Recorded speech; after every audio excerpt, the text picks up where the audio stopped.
예수님께서 부활하지 않으셨다면 현재의 기독교가 남아있을까? 저는 예수님께서 십자가에 죽으시고 끝났더라면 오늘날의 기독교는 전혀 남아있지 않을 것이라고 생각을 합니다. 그래서 기독교는 부활 종교다, 그렇게 부르는 게 맞아요. 그런데 부활이라는 거는 기독교 말고도 모든 종교에 다 있는 부활입니다. 우리가 예수님께서 몸소 직접 부활을 체험하셨기 때문에 그런 점이 조금 특이할 뿐이지, 종교들은 전부 다 자기들의 부활이라는 테마를 가지고 있어요. 무신종교라고 하는 불교도 자기들은 신이 있는 게 아닌데, 천국이 있는 게 아닌데도 불구하고 그 사람들이 윤회라는 방식을 가져와 가지고 자기들만의 부활을 포함을 시켰잖아요. 이렇게 부활이라는 것은 인간의 영적인 본능에 속하는 것이기 때문에 모든 종교에서 이 부활을 배제할 수가 없는 것입니다. 이렇게 부활이라는 것이 인간에게 영적인 본능으로 보편적인 것이기 때문에 우리가 이 점에 대해서 더 깊이 생각을 해야 되는 거예요. 마치 기도를 모든 종교에서 다 기도를 드리지 않습니까? 저 사람들이 기도하는 것처럼 우리도 기도하면 되겠지. 절대 그렇지 않거든요. 기독교의 기도는 이름이 같다 뿐이지 전혀 다른 것입니다. 그런 것처럼 기도가 보편적일수록 그 기도가 오염되기 쉬운 것처럼 부활이 인간 모두에게 보편적인 영적 본능이라고 한다면은 그것도 잘못될 가능성이 있는 거예요. 그렇기 때문에 부활 종교다, 우리가 말은 하지만 정말로 부활 종교인지, 그게 실제인지 아니면은 이게 인간의 영적 본능의 연장선상에서 우리도 그냥 부활을 가지고 있는 것인지를 깊이 고민을 해봐야 되는 것입니다. 기독교의 양대 절기가 뭡니까? 부활절과 성탄절이죠. 그러고 보면 기독교는 부활의 종교가 맞는 것 같아요. 그렇죠?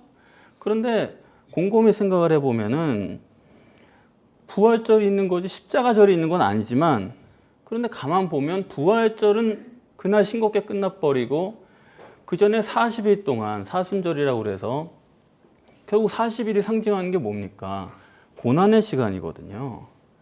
그래서 그 시간은 고난주간을 향해서 고난을 받고 자기를 금욕하고 절제하고 이런 식으로 가는 거예요. 그래서 우리가 설교를 들어봐도 부활 종교라고 하지만 사실 부활에 대해서는 그렇게 많이 말하지 않고 주로 십자가에서의 희생, 피 흘린 그 예수님의 고생, 이런 걸 주로 하는 것입니다. 그래서 실제로 보면은 기독교는 부활의 종교라기보다는 십자가의 종교요, 또 피의 종교요, 희생의 종교라고 하는 것이 더 맞을 것입니다. 저는 이런 것을 성지순례 가서 그 많은 기독교회 중에서 성지에 부활교회가 하나도 없다라는 것에서 아, 이것이 기독교의 실제구나 하는 것을 이미 확인을 했습니다. 오늘 본문이 중요한 것은 부활신앙을 정립해주는 아주 귀한 내용이에요. 변화산 사건으로서 기독신앙의 가장 핵심적인 내용을 정립해주는 것입니다. 우리가 부활신앙을 워낙 잘못 정립할 거를 하나님은 다 아시기 때문에 이 부활신앙에 대해서 2중, 3중으로 증거를 해주시는 것입니다. 지금 주님께서 변화산에서 내려오시면서 제자들에게 경계를 하셨어요. 너희 여기서 본 것을 내가 죽은 자 가운데서 다시 살아날 때까지는 아무에게도 이르지 말라. 너희 본 것을 아무에게도 이르지 말라. 그런 의미가 뭐냐? 언제까지요? 부활할 때까지요. 부활 전에는 전하면 안 된다.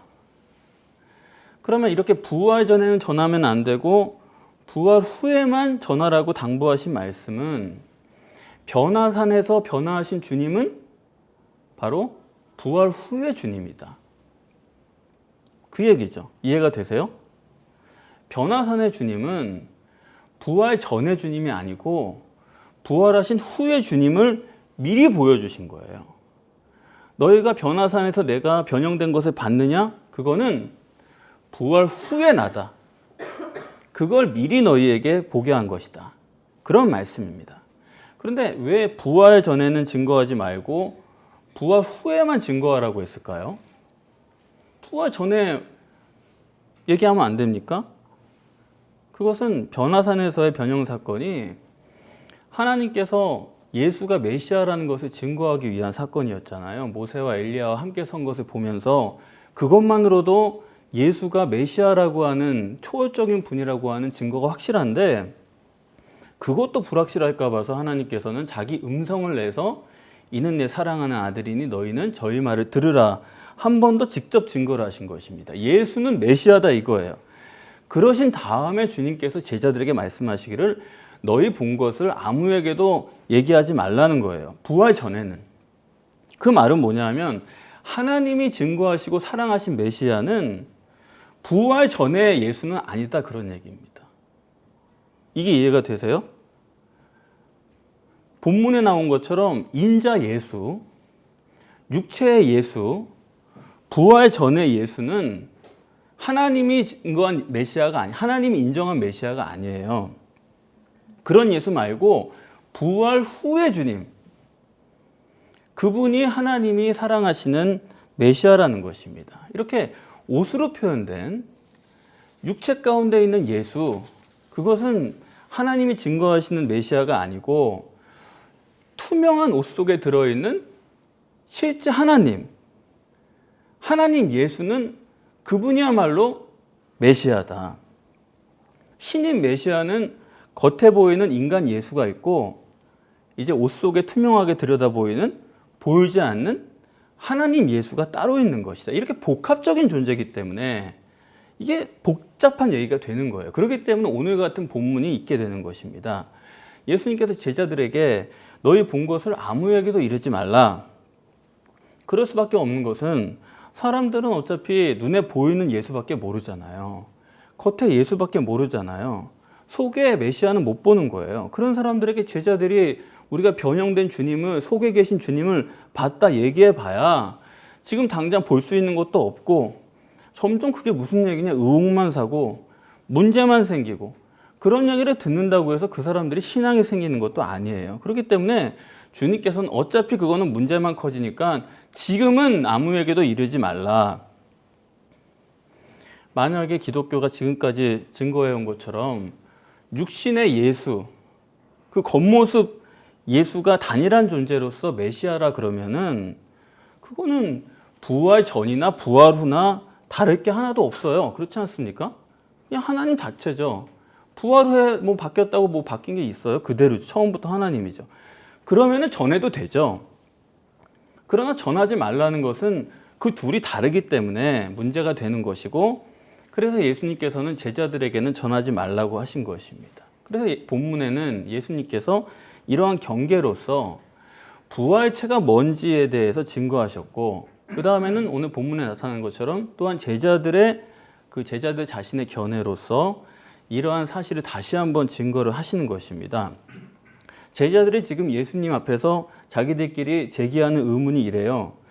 예수님께서 내가 죽은 자들 가운데서 다시 살아날 때까지는 너희가 지금 본 것을 아무에게도 이르지 말라 그러셨는데, 제자들이 지금 하는 말이 죽은 자 가운데서 살아나는 것이 뭘까? 서로 물어봅니다. 그러면 여러분 한번 생각해 보세요. 제자들이 지금 죽은 자 가운데서 살아나는 것이 무엇인지 이해가 된다는 얘기입니까? 아니면 전혀 이해가 안 된다는 얘기입니까? 전혀 이해가 안 된다라는 얘기예요. 그래서 서로 물어보는 겁니다. 무슨 얘기야? 이게 무슨 뜻이야? 그런데 왜 이 사람들이 이거 이해를 못할까요? 이해 못할 이유가 없거든요. 제자들이 죽은 자가 살아난 것을 그동안 많이 보고 알아요. 죽은 자가 살아났다고 하는 소위 말하는 회생, 소생이죠. 이런 거는요, 제자들뿐만 아니라 누구나가 다 쉽게 알 수 있는 상식에 속한 얘기입니다. 죽은 줄 알았는데 그 사람이 며칠 있다가 다시 깨어나요. 이런 영혼이탈이라는 사건이 방송국에서도 많이 취재를 하고 방송을 해서 내보낼 정도로 이런 것이 누구나가 다 알 수 있는 그런 상식에 속한 사건이지 숨겨진 비밀한 일들이 아닌 것입니다. 그렇다면은 기독교가 해석하는 것처럼 변화산에서 변형된 주님이나 부활하신 주님의 형태가 똑같다 그러면은 제자들이 그것에 대해서 뭐가 이해가 안 되는지 의문스러울 게 하나도 없는 거예요. 사람이 죽었다가 되살아난 회생사건이라는 거는 구약 성경에도 수두룩하지 않습니까? 선지자들이 죽은 사람을 막 살리잖아요. 복음서에서도 예수님께서 회당장 야이로의 딸을 살리실 때, 아니 그때는 아예 지금 여기 변화산에 같이 올라간 세 제자가 예수님과 함께 들어가서 죽은 아이를 살리는 거 직접 다 봤잖아요. 그러니까 제자들이 회생에 대해서 모른다? 그러지 않습니다. 죽은 사람 살아나는 건 이 사람들이 잘 알고 있다, 이 말씀입니다. 그러니까 제자들이 죽은 자 가운데 살아나는 것이 뭘까? 이렇게 의논하는 것으로 성경이 증거하고자 하는 것은 죽었다가 되살아난 거, 그러니까 원래 모습으로 죽었다가 그대로 다시 일어난 그 회생, 그것과 제자들이 변화산에서 본 변형, 이 둘은 전혀 다른 거다 이거예요. 우리가 지금까지 죽은 사람 이런 거 많이 봤는데 이번에 우리가 변화산에서 본 거는 그거는 다른 얘기다, 그 얘기입니다. 그렇기 때문에 제자들이 봤던 주님도 지금까지 주님은 다 알고 있잖아요. 그런데 여기 변화산에서 나타난 그 변형된 모습은 지금까지 그들이 봤던 주님과는 전혀 형태가 다른 거예요. 그렇기 때문에 단어 자체도 변형이라고 했지 변화라고 한 게 아닌 것입니다. 그래서 형태는 똑같은데 만약에 육체의 질만 바뀌었다 그러면 육체의 질이 바뀐 거를 뭐 제자들이 알 길이 있어요? 그냥 겉의 모습만 보는 거죠. 이렇게 모습이 똑같았다라고 하는 지금까지 기독교 해석이란 거는 이 본문을 읽어보면 이건 전혀 불가능한 것입니다. 그런데도 불구하고 보혈로 구원한다. 보혈 복음에 기초한 사람들은 여전히 예수가 똑같은 예수다. 부활 전의 예수나 부활 후의 예수나 모습이 똑같아. 그렇게 말하고 단지 그 질이 변했다. 변질된 예수로 증거를 하는 거예요. 모양은 똑같은데 그 육체의 질만 신비한 것으로 바뀌었다. 이런 해석을 하는 것입니다. 이렇게 보혈복음주의자들은 자기들의 보혈의 피를 정당화하기 위해서 육신의 예수가 피 흘려야지만 그게 하나님이니까요. 육신의 예수가 하나님이니까 그분이 흘린 피는 하나님의 피죠.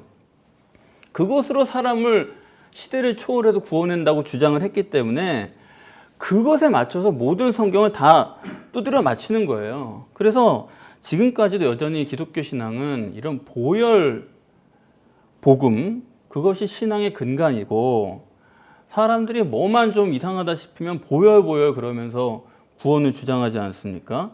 그런데 성경적인 신앙은 여러분 확실히 알아두실 것은 절대로 보혈 복음의 신앙이 아니에요.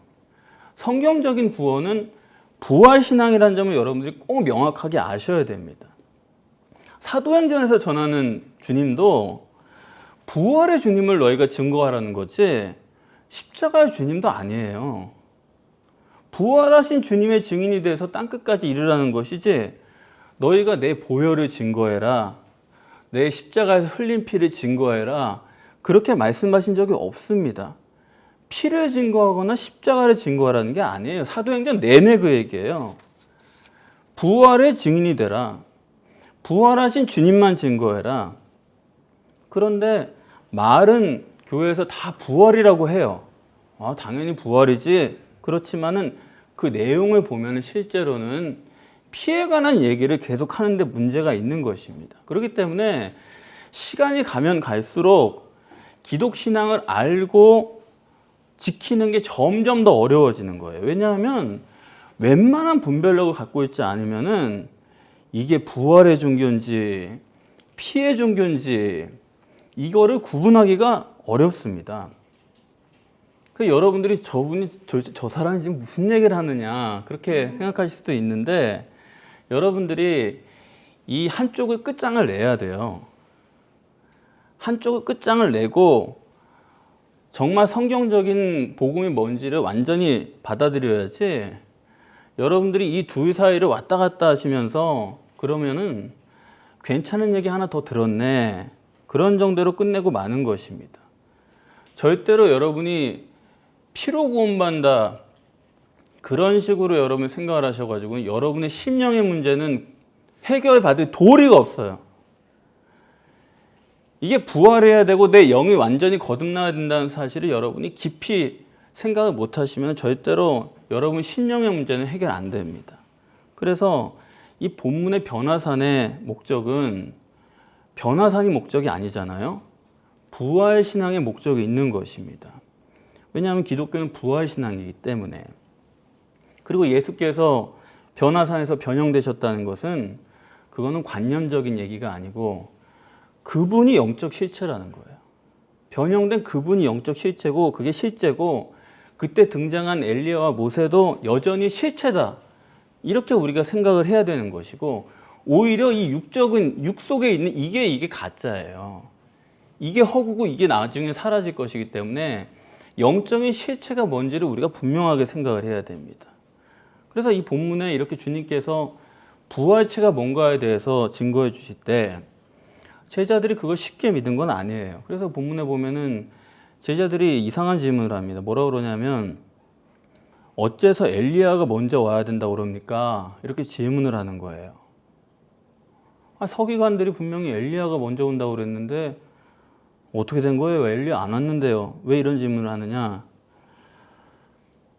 이게 어떤 의미냐면 그러니까 제자들은 지금까지 주님을 누구로 알았다는 겁니까?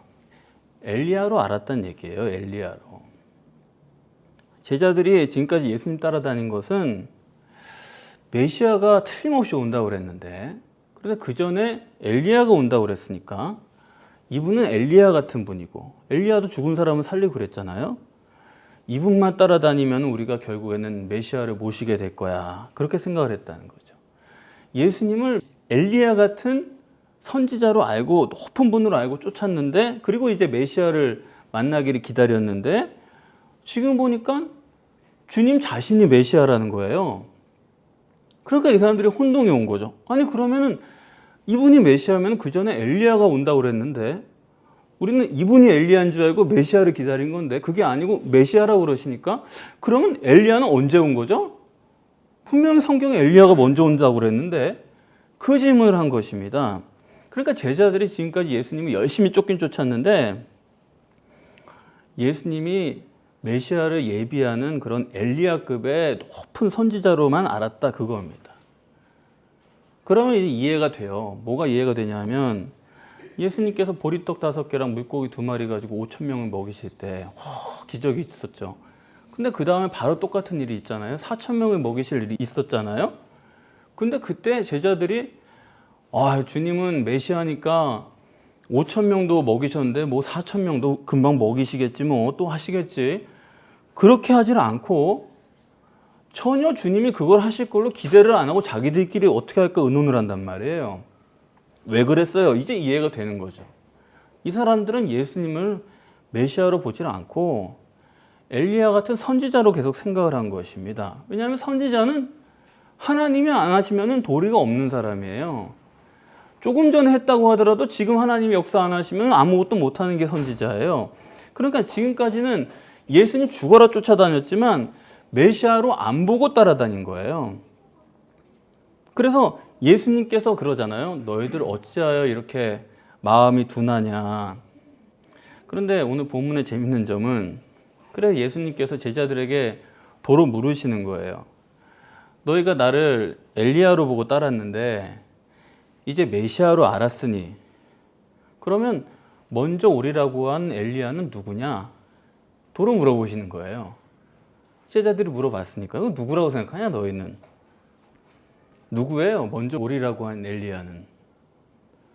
침례 요한이라고 그러면은 우리가 뭐 다 잘 아는 얘기죠. 그런데 그러면 예수님께서 침례 요한이라고 그러시면 될 것을 본문에 예수님께서는 엘리야가 와서 여기 와서라고 번역된 헬라어는 이 원래는 이 침례 요한이라고 그럴 것 같으면 침례 요한은 마가복음 6장에서 이미 죽었습니다. 그러면 침례 요한이라고 할 것 같으면 과거로 얘기해야 돼요. 과거에 침례 요한이 왔고 그렇죠? 지금은 이 세상에 없으니까요. 왔고 그때 회복했고 회복도 과거여야 되는데 이 와서 이 온다는 에르코마이라고 하는 헬라어 단어는 현재 분사예요. 현재 분사가 뭐냐면 지금 오고 있다 이 얘기입니다.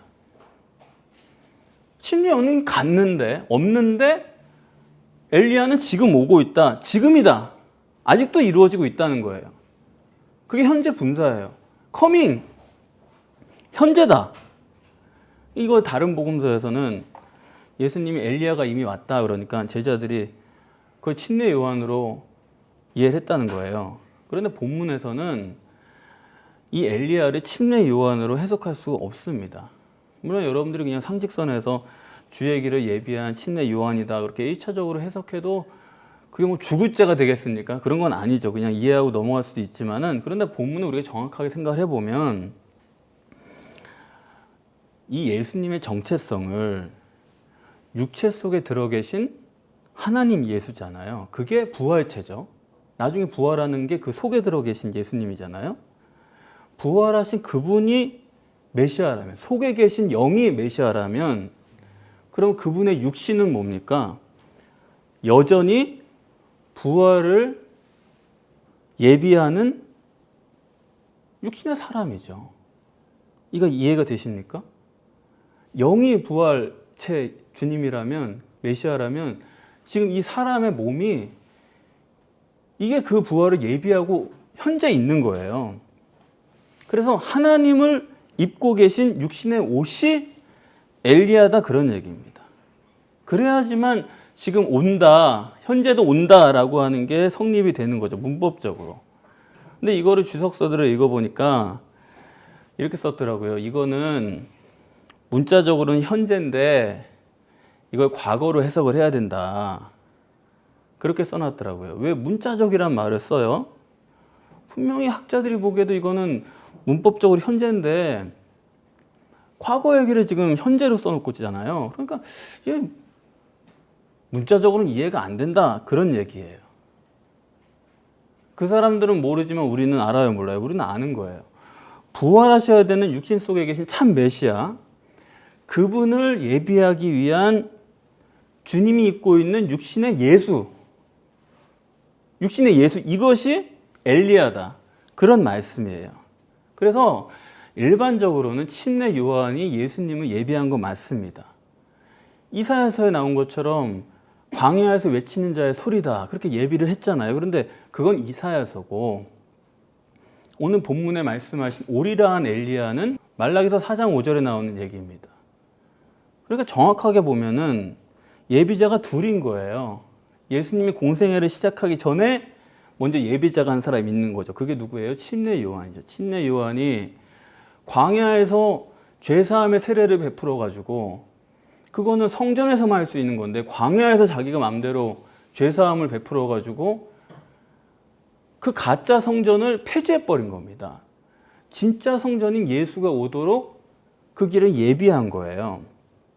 그런데 이러한 침례 요한의 예비로서 끝나면 뭐가 문제냐 하면, 이 메시아가 마치 이 육신의 세상을 구원하기 위해서 오시는 것으로 해석할 수 있는 여지가 있어요. 왜냐하면 침례 요한이라는 사람 자체가 사람들이 다 존경하는 종교적인 의인 아닙니까?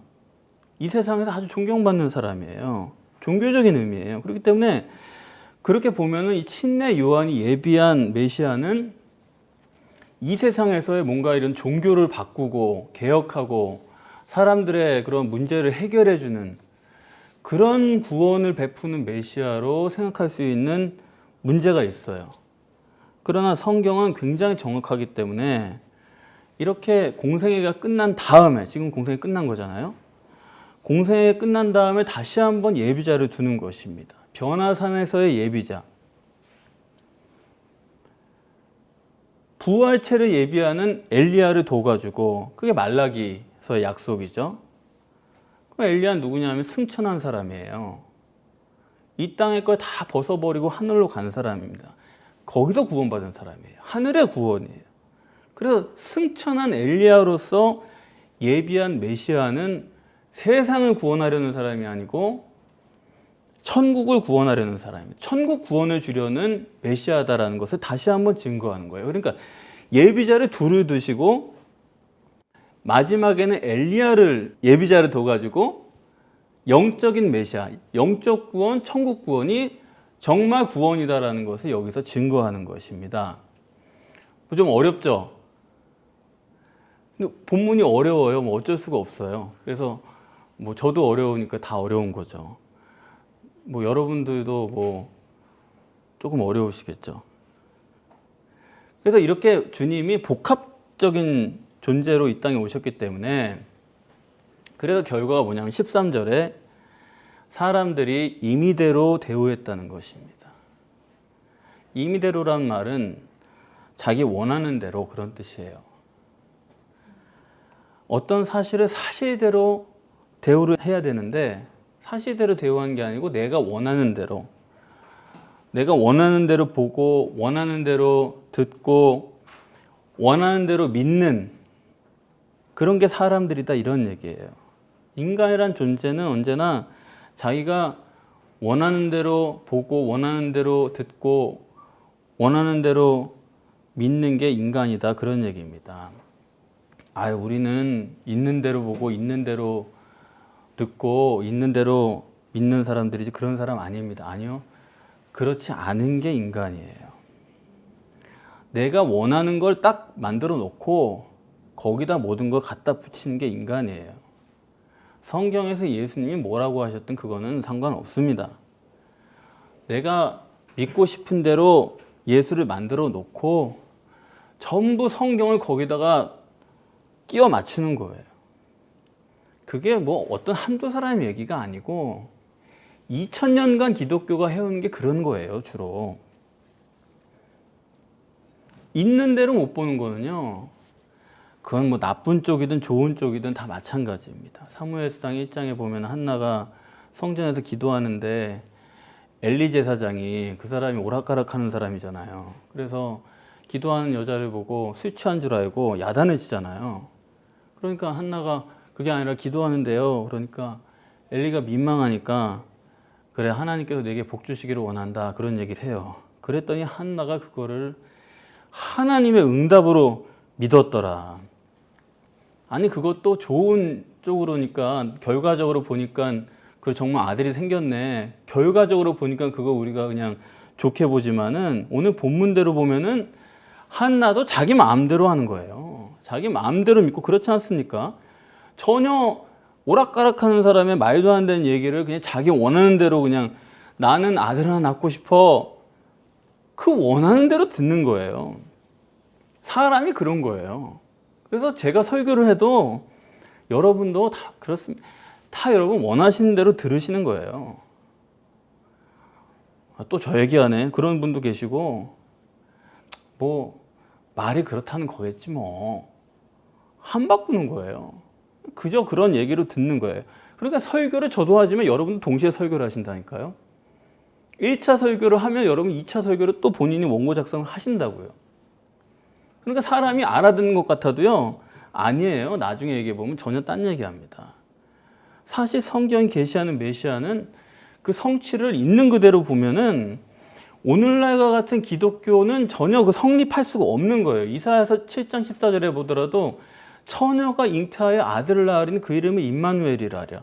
처녀가 아들을 잉태를 했는데 물리적으로 육체적으로 인간을 잉태를 했는데 아니 하나님이 그게 하나님이 될 수가 있습니까? 물질로 잉태는 인간이 하는 거고 그 속에 성령이 들어가시는 거지 어떻게 하나님이 연약했다가 좀 유약해졌다가 자라고 발전하고 변하고 아니 하나님이 어떻게 자라고 발전하고 변해요? 그게 하나님입니까? 그렇게 보는 것 자체가 이게 문제죠. 심지어 성부 하나님은 그런 요소를 티끌만치도 있어서는 안 되니까 천국 보좌에서 꼼짝도 안 하시잖아요. 신은 부동불변하는 존재다. 그걸 말씀하려는 것입니다.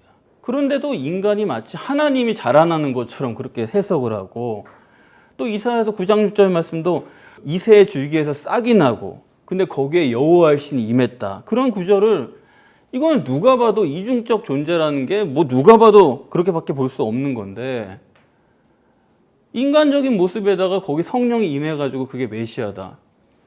그렇게 말하고 있는데 아니 그걸 하나로 봐가지고 저 육체 자체가 하나님이니까 그가 흘린 피가 그게 구원을 하는 거고 이런 식으로 보는 것 자체가 자기 마음대로 보는 거죠. 그냥 자기 보고 싶은 대로 자극적으로. 그러니까 저는 그런 걸 보면은 정말 놀라는 거예요. 아, 사람이 이런 거구나. 그래, 예수님께서는 그런 말씀하셨잖아요. 네가 어차피 네 맘대로 보고 네 맘대로 듣고 네 맘대로 믿는 사람이니까, 어차피 넌 틀리게 보는 사람이니까 쓸데없이 다른 사람 티끌 보고서 이러쿵저러쿵 얘기하지 마라. 네가 그러는 거는 네 눈에 들보가 있기 때문이야. 그걸 알아야지. 그렇게 경고를 하셨음에도 불구하고 사람들이 여전한 거예요. 유대인들이 자기들 마음대로 보려고 하니까 예수님을 죄인이다 그래가지고 십자가에 못 박지 않습니까? 예수님께서 십자가에서 아버지여 저들의 죄를 용서하옵소서, 자기들이 하는 일을 모릅니다. 모르잖아요, 애초에. 1500년 동안 그렇게 종교를 했는 사람, 그렇게 오래 믿은 사람도 아예 모른다는 거예요. 아니, 그걸 읽으면서도 자기가 잘못 보면서 그거를 내가 바로 보고 사는 걸로 그렇게 생각을 하니까 어처구니가 없는 거죠. 그러니까 성경이 계시하는 거는 메시아는 육신으로는 보잘것없다. 속은 전능하신 하나님인데 겉으로는 영 이거 아니다 이거예요. 그 둘의 복합체가 성경이 계시하는 신인 메시아입니다. 그런데 사람들이 원하는 건 뭐예요? 사람들은 속의 걸 보려고 안 하고 겉으로만 자기 마음대로 보이는 걸 찾는 거예요. 그래서 하나님도 보이는 하나님이게 원하는 거예요. 그리고 기왕이면 그럴듯할수록 좋아. 그래서 천주교에서는 예수님의 키가 뭐 190cm다 이런 식으로 얘기를 해요. 그런 건장한 위대한 육체를 가진 예수로 묘사를 한다고요. 그러니까 여기 있는 사람 실제로 어떻겠어요? 예수님은 키가 작고 어린 나귀를 타고서 올라가실 정도로 그렇게 체구가 왜소한 사람이었는데, 그런 사람이 메시아라고 그러니까 이게 믿어지지가 않는 거죠. 그러니까 그냥 자기들 마음대로 능력은 있으니까 높은 엘리야 같은 선지자다. 눈에 봐가지고 자기 눈에 차지 않으니까 보잘것없으니까 그 메시아 아니다. 그래 버리는 거예요. 그래놓고 하나님은 어떠냐? 하나님은 안 보이니까 안 보이면 또 안 보이는 대로 무시하는 거예요. 보이면 자기 마음대로 성에 한참 무시하고, 안 보이면 안 보이니까 성경도 무시하고, 그러니까 부활을 무시하는 거예요. 성경이 아무리 이렇다 얘기를 해도 안 봐버리는 것입니다. 그래서 이 점을 생각하면 정말 안타까운데, 또 그게 인간인 걸 어떻게 해요? 하나님이 인간을 어떻게 설계를 하셨어요? 속은 황새인 영이 들어있고 겉은 보잘것없는 멍청한 뱁새인 육체를 주셨잖아요. 이거 우리가 하나님에 대해서 이해하기가 참 어려운 건 뭐냐면, 하나님은 질서의 하나님이시기 때문에 여기는 이 방법으로 저기는 저 방법으로 그런 식으로 하질 않으세요. 항상 일관된 방식으로 모든 것을 하시는데, 그래서 여러분들이 인간을 아시기 위해서는 다른 데서 알려고 할 것이 아니라 동물이나 식물을 보면은 인간을 알 수가 있습니다. 하나님은 같은 원리로 창조를 하시기 때문에 동물을 우리가 다 일일이 찾기가 힘드니까 식물을 가지고 생각을 해보면, 여러분, 식물의 생명은 씨앗에 있잖아요. 씨를 보면은 씨가 단단하지 않은 씨가 있습니까? 겉은 다 단단한 씨앗이 있는 거예요. 복숭아는 안 단단한데요. 복숭아는 그거는 겉에 그 말랑한 거는 그거는 씨가 아니죠. 그거는 씨를 옮기기 위한 그 미끼를 주는 거잖아요. 진짜는 뭐예요? 그 속에 있는 단단한 복숭아 씨잖아요. 근데 복숭아 씨의 껍질에 생명이 있습니까? 그 속에 눈에 생명이 있는 거잖아요. 그러니까 이 세상에 어떤 생명체든지 다 육체 우선으로 설계되지 않은 생명체 없어요. 다 겉에가 보이고 겉에가 대단하고 딱딱하고 이렇게 보이는 것이, 모든 생물체는 다 그래요. 껍데기는 다 단단한 거예요. 그런데 생명 능력은 그 속에 있는 알갱이에 있잖아요. 그런데 만약에 사람이 겉에 단단한 것만 봐가지고 그게 탁 느껴지니까 껍질이 마치 뭐가 있는 것처럼, 껍질이 전부다, 이런 식으로 생각하면 그건 정말 심각한 얘기죠. 그래서 식물의 구성 형태를 보면은 인간의 겉사람과 속사람이다. 그렇게 이해하시면 여러분은 명확할 것입니다. 예수님도 마찬가지예요. 예수님의 껍데기는 그건 메시아할 수가 없는 거예요. 그 변호사는 뭐라고 그래요? 그 옷이라고 그러잖아요. 요즘에 뭐 철학자들이고 뭐 대가, 과학자들이고 그 대가라는 사람들도 보면은 요새 추세는 다 인간은 물리적 인간으로 보는 거예요.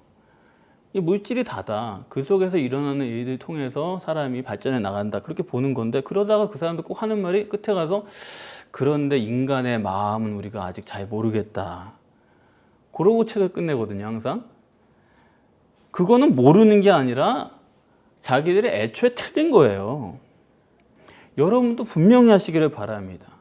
우리가 육체가 중요하고 그러지만은 생명은 육체가 아니에요. 여러분 육체를 아무리 살리려고 해도 그게 안 됩니다. 메시아도 육체 속에 들어 계신 생명이신 부활이신 하나님이 생명인 거지 껍데기는 아니다 그겁니다. 그런데 사람이 실제에 있어서는 육체요 껍데기에 자기의 목숨을 거는 게 문제가 있는 거죠. 그리고 식물로 보면은 식물이 싹이 나서 자라면은 그게 부활이죠. 그런데 그 부활된 형태가 씨와 같나요? 씨와 생긴 게 같아요? 다르죠.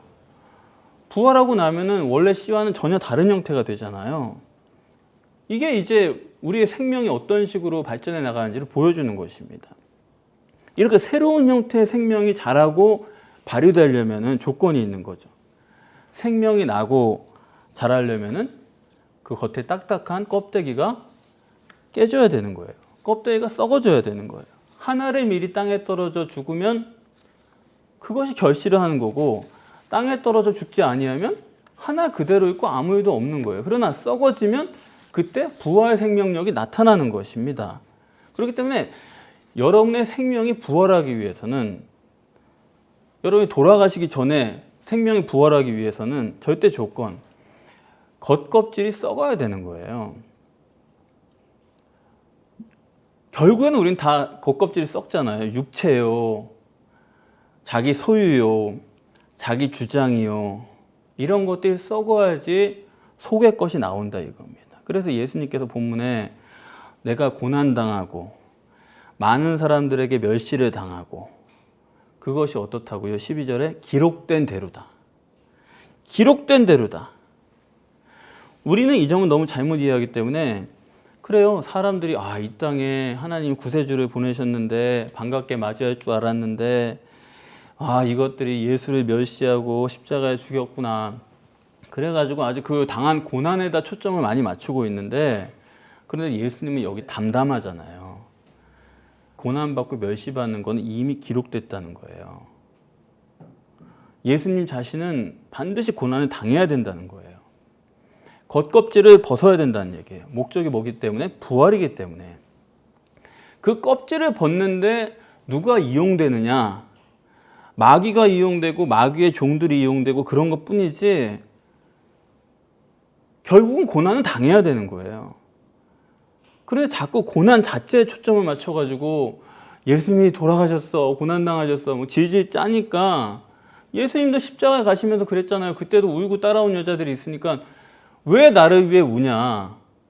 너희 자신을 위해 울어라. 울고 짜지 말라는 거 그런 문제가 아니라는 거예요. 기록된 대로다. 반드시 나는 고난을 당해야지만 부활하니까. 그렇죠? 메시아도 우리나 마찬가지입니다. 부활 생명은 껍질에 쌓여 있기 때문에 그 부활 생명체의 능력이 나타나기 위해서는 육적으로도 영적으로도 그 껍질을 벗겨야 되는 거예요. 그렇기 때문에 본문에 고난이라 그랬습니다. 이건 육체의 고난을 말하는 것이고 또 멸시는 인간관계의 고난이죠. 욥이 당한 것처럼 몸이 아프고 친구들이 와서 비난하고 이런 멸시 이런 거는 지금 주님의 얘기만이 아니라 우리 모두의 얘기예요. 신인 메시아도 육체 우선성 때문에 부활 생명이 못 드러나잖아요. 그렇기 때문에 부활 생명이 되기 위해서는 그 껍질이 부서지고 썩어져야 된다고 하는데 그러면 여러분의 저는 뭐 말할 것도 없이 그래야 되는 거죠. 그래서 기독신앙에 있어서 육체가 죽지 않고는 하나님의 생명이 불가능하도록 처음부터 설계된 게 인간이에요. 그런 거지 무슨 예수 믿고 복 받고 아유 뭐 그런 건 줄 알았더니 뭐 잘 되는 줄 알았더니 기도하면 되는 줄 알았더니 고난만 계속되네. 그거는 이해를 못하고 있는 겁니다. 지금 신앙에 대해서. 어릴 때는 아빠가 뭐 선물 사갖고 들어온 사탕 구경하려고 아빠 기다리는 거지. 대학생 됐는데도 불구하고 아빠 오늘 뭐 사오시나. 애가 문제가 많은 애 아니에요? 그러니까 신앙이란 게 이해를 못하면 완전히 지금 하나님이랑 전혀 핀트가 안 맞는 것입니다. 그렇기 때문에 사람이 부활의 생명이라고 한다면, 내가 부활의 종교를 가지고 있다고 한다면 우리는요 고난이 다가오게 기다릴 것도 없이 내가 고난을 자처해야 돼요. 하나님이 나를 비우기 전에 내가 스스로 비워야 되는 거예요. 새벽기도 10년 하고 뭐 구제하고 안수해서 귀신 내쫓고 방언하고 그런 게 주님 따르는 게 아니고, 단어가 성경에 그런 단어가 있다고 해서 그게 성경적인 게 아닙니다. 그런 단어 갖다 쓴다고 해서 내가 성경적으로 사는 게 아니에요. 십자가로 승리했다. 그것도 마찬가지예요. 십자가의 승리라는 거는 십자가를 통해서 마귀를 멸했다는 얘기인데 뭐로 마귀를 멸한다는 겁니까? 거기도 또 보혈의 피라고 그러잖아요. 사람들이 뭐 보혈 마귀가 물러간다는데 마귀는 그런 거 가지고 안 물러가요. 마귀도 알지도 못하는 사람들이 자꾸 뭐 피 그러면 아니 마귀가 무슨 바본 줄 아십니까? 수준이 높은 인격체인데 그런 주문해가지고 그렇게 물러가는 문제가 아니고, 십자가로 승리한다는 얘기는 마귀는요 여러분들의 육체를 통해서만 역사하는 거예요. 마귀는 물질과 문명과 이런 제도와 이런 사람들을 통해서 역사하는 거기 때문에 내가 육체를 포기해버리고 돈을 포기해버리고 내 권리와 내 자기 주장을 포기해버리고 자리를 포기해버리면은 그 사람은 마귀가 손쓸 수가 없어요. 유혹도 안 되고 미혹도 안 되고 어떻게 할 도리가 없는 것입니다. 이렇게 자기를 육체적으로 물질적으로 자기를 포기해버리는 게 그게 십자가로 승리한 거지. 아무리 보혈 뭐 외친다고 해가지고 뭐 예수 한다고 마귀가 꼼짝이나 하는 줄 아십니까? 옆에서 웃어요. 더 해라.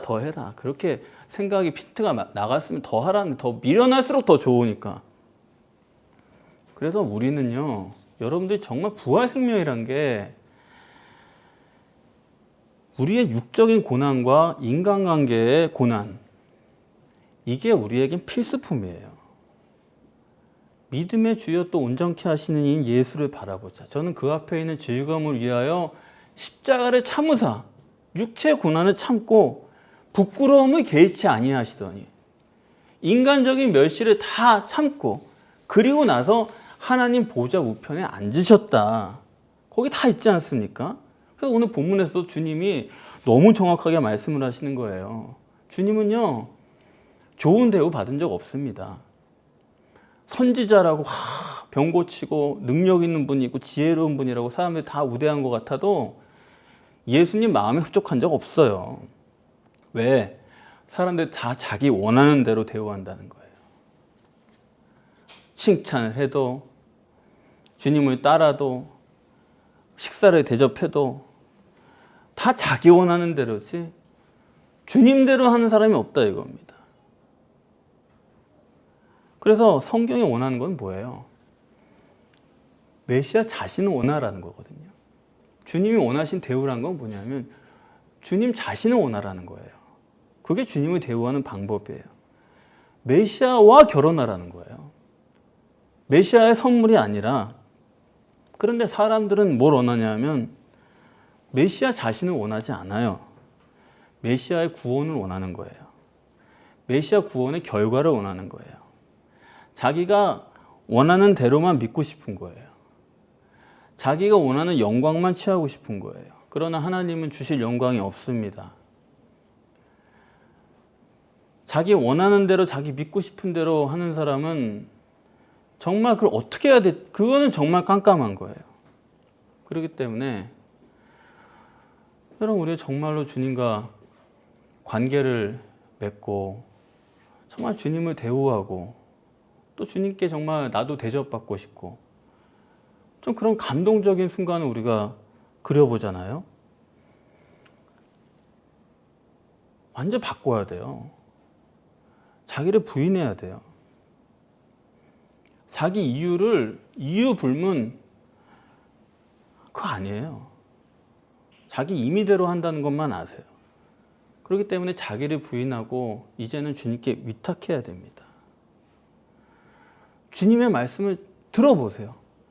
워렌 버핏이랑 1시간 식사하려고 그러면 30억을 내야 된대요.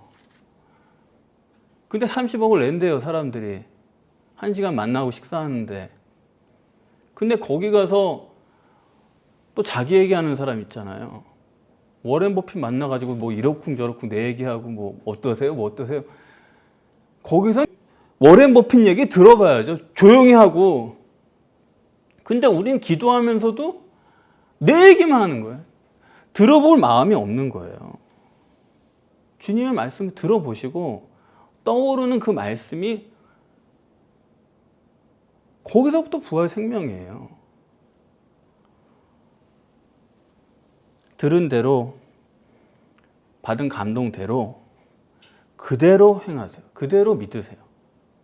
그럴 때 여러분들이 가나안 땅을 향해서 출발할 수 있을 것입니다.